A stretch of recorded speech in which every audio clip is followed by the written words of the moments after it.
প্রিয় বোন, তোমাকে নিয়ে কিছু কথা বলি, একটু সময় নিয়ে শুনে যাও। হে আমার প্রিয় বোন, রূপ বা তরুণের জ্বরে ভেসে যেও না।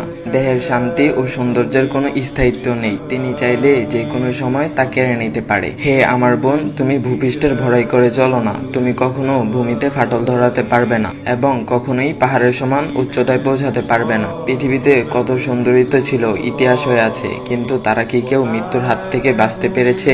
প্রিয় বোন আমার, তুমি কি জানো বেপর্দার কুফল কি? পর্দার প্রতি যত অবহেলা করবা, তোমাদের ততই বেশি ক্ষতি হবে।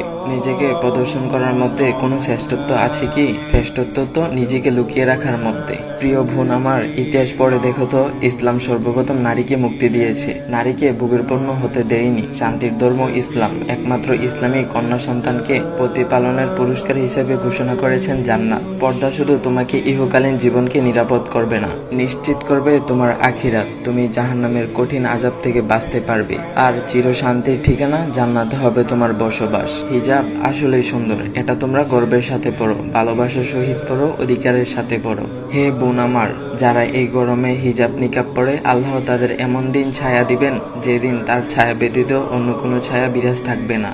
ওগো বোন আমার, সূর্য মেঘে ঢাকা থাকলে যেমন তার সৌন্দর্যটা হারায় না, তেমনি একজন নারী পর্দা করলে তার সৌন্দর্যটা কমে যায় না, বরং তার সৌন্দর্য বাড়ে। হে বোন আমার, বদলে যাও, বদলিয়ে দাও। তোমাকে দেখে মুসলিম নারীরা যেন গর্ব করে বলতে পারে, এই দেখো, এই যুগে ফাতেমা আয়েশা আছে। হে বোন আমার, তুমি নিজেকে অন্য পুরুষের চোখের খোরাক বানিও না, আবার অন্য পুরুষকেও তোমার চোখের খোরাক বানিও না। ওমরের মতো দিনদার ও তাকওয়াবান ব্যক্তির কবর দেখেও আয়েশা পর্দা করতেন, আর আজ তুমি বেদিন বেহায়া ছেলেদের সামনে নিজেকে সবটা খুলে দিতে লজ্জা পাও না? কতটা নিচে নেমে গেছো তুমি। কিয়ামতের দিন আয়েশাদের কাতারে কিভাবে তুমি দাঁড়াবে? বোন, তুমি কি মরবে না? তোমার কি রবের সামনে দাঁড়াতে হবে না?